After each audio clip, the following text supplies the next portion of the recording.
You brush for 2 full minutes, swish mouthwash, maybe even pop a mint before a big conversation, and somehow, 20 minutes later, that same sour smell creeps back. Sound familiar? Morning breath after a full night's sleep, dry mouth right before a stressful meeting, that lingering garlic smell no rinse seems to touch. So why does brushing your teeth barely touch the actual problem? Here's the mystery. Most bad breath doesn't come from your teeth at all. It comes from bacteria living on the back of your tongue and throat, places your toothbrush never reaches. And the real question is why your mouth suddenly dries up when you're stressed, letting that smell take over. Look closely at that back third of your tongue sometime. See a white or yellowish film sitting there, almost untouched by your brushing routine. That coating is a bacterial colony, quietly feeding on trapped debris and producing sulfur compounds, the exact smell you associate with bad breath. And here's the twist. The moment you feel your mouth go dry, right before a tense conversation, that's not random. That's the first sign something in your body just shifted. Let's go back to that tongue for a second, because this is where the mystery actually starts to unravel. Your toothbrush is designed for hard, flat surfaces, teeth, smooth enamel, but the back third of your tongue isn't smooth at all. Under a microscope, it looks more like a shag carpet, covered in tiny bumps called papillae, each one creating a little pocket where debris can settle in and disappear from view. Your throat has similar hidden folds and crevices, little architectural nooks that a brush was never built to scrub. Bacteria love this terrain. They set up colonies in those pockets, feeding on trapped food particles, dead cells, and mucus, and as they break that material down, they release volatile sulfur compounds. That sulfur smell is the actual signature of bad breath, and it's being manufactured in a factory your toothbrush can't even see, let alone clean. So if brushing isn't the main defense, what is? This is where saliva finally gets the credit it deserves. Most people think of saliva as just the wet stuff that helps you chew and swallow. In reality, it functions like a constant, gentle power wash for your entire mouth and throat. It carries enzymes that help break down leftover food particles before bacteria can feast on them.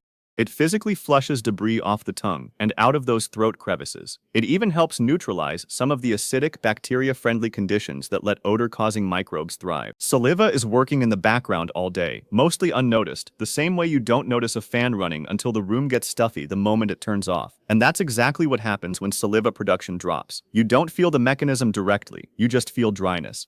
And shortly after, you smell the consequence. Now here's the part that connects this whole mystery to something bigger than oral hygiene. Your saliva glands don't operate independently. They take orders from your nervous system, specifically the branch that handles rest, digestion, and maintenance functions. Producing saliva is considered a low-priority task by your body, something to be handled during calm, safe conditions. But the instant your brain perceives a threat, whether that's an actual danger or just the pressure of walking into a big meeting, it flips a switch. Your sympathetic nervous system takes over, the same system responsible for a racing heart, sweaty palms, and that jittery, on-edge feeling before you speak in front of people. This system has one job: prepare the body for immediate action. And digestion-related functions, saliva included, get pushed to the back of the line, because from a survival standpoint, rinsing your mouth is far less urgent than being ready to run or react. So your saliva flow drops, sometimes within seconds, and the bacterial cleanup crew that was quietly doing its job all day suddenly loses its water supply. This is the direct answer to why your mouth goes bone dry right before you lean in to greet someone or start a presentation. It's not nerves in some vague emotional sense. It's a specific physical rerouting of resources happening in real time. And the dryness you feel is the first sign that bacteria are about to have a much easier environment to multiply in. But stress isn't the only trigger for this same low saliva state. Sleep creates nearly identical conditions, just stretched out over a much longer window. While you're asleep, your body naturally slows saliva production for hours at a time.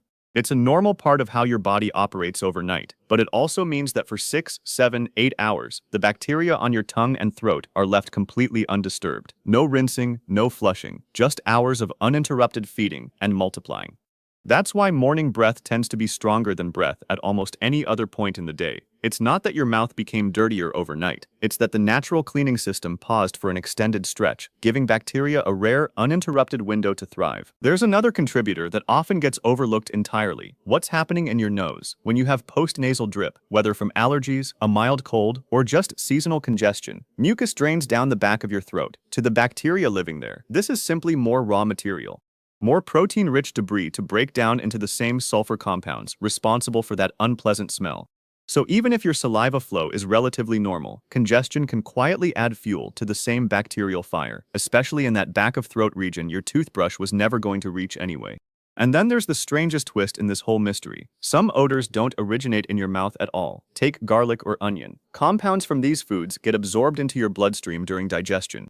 From there, they travel through your body and eventually reach your lungs, where they get released into the air you exhale with every breath. This means the smell isn't sitting on your tongue waiting to be brushed away. It's being manufactured internally and pushed out with your breathing, completely bypassing your mouth's surface. No amount of scrubbing, rinsing, or minting is going to intercept a smell that's arriving from your lungs rather than your teeth. Here's the part that should actually make you feel better about all of this. Your mouth isn't broken. It has a built-in off switch for this entire problem, and it flips back on the second your nervous system decides the threat has passed. The same alarm system that pulled resources away from your saliva glands will hand those resources right back once it senses safety again. That anxious presentation ends, that tense conversation wraps up, and within a fairly short window, saliva flow starts returning to normal. The rinse and kill system comes back online, bacteria lose their advantage, and the whole cycle resets. This isn't a permanent flaw in your biology. It's a temporary shift, tied directly to a temporary trigger. So where does that leave you, practically speaking? Since the bacteria responsible for most of that smell are concentrated on the back third of your tongue, that's the exact spot worth a few extra seconds of attention. Right after you finish brushing your teeth, while you already have a toothbrush or tongue scraper in hand, reach a little further back than feels natural. Gently brush or scrape that back section for about 10 seconds. Not aggressively, just enough to disturb that white or yellowish film and physically remove some of the bacterial load sitting there. This single adjustment targets the actual source of the smell in a way that brushing your teeth alone was never designed to do. Then there's the other half of the equation, the part that shows up in the moment stress actually hits. When you feel that familiar dryness creeping in right before you need to speak, whether it's a meeting, an interview, or a difficult conversation, that sensation is information. It's telling you in real time that saliva flow is dropping, and you have a simple way to talk back to that signal. Sip some water, chew a piece of sugar-free gum if one is available. Both of these actions mechanically stimulate saliva production, nudging your rinse and kill system back toward active duty, even while your nervous system is still somewhat on edge. It helps to reframe what's actually happening here. Your mouth going dry before something stressful isn't your body malfunctioning. It's your body doing exactly what it evolved to do, prioritizing alertness and readiness over saliva production, because for most of human history, digestion was the least important thing happening during a perceived threat. The dryness is a side effect of a system that's working correctly, just not for the situation you're actually in. That's worth sitting with, especially if you've ever felt embarrassed or self-conscious in that moment, as if dry mouth meant you'd done something wrong. You hadn't. Your alarm system was simply following its oldest set of instructions. Over the next week, without changing anything else, just start noticing. Notice how your mouth feels first thing in the morning, after hours of naturally reduced saliva flow overnight.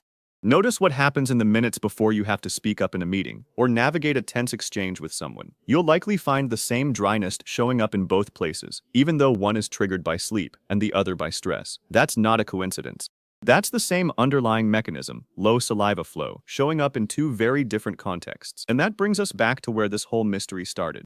You can brush for 2 full minutes, rinse with mouthwash, and still find that sour smell waiting for you later, not because your technique is flawed, but because the real source was never on your teeth to begin with. It was on your tongue, in your throat, and tied to how much saliva your nervous system decided to allow in that moment. So next time your mouth feels dry before a big conversation, remember what that dryness actually is. That's your body's alarm system talking. A quick tongue scrape after brushing, paired with a sip of water or a piece of gum when stress creeps in, is simply you talking back.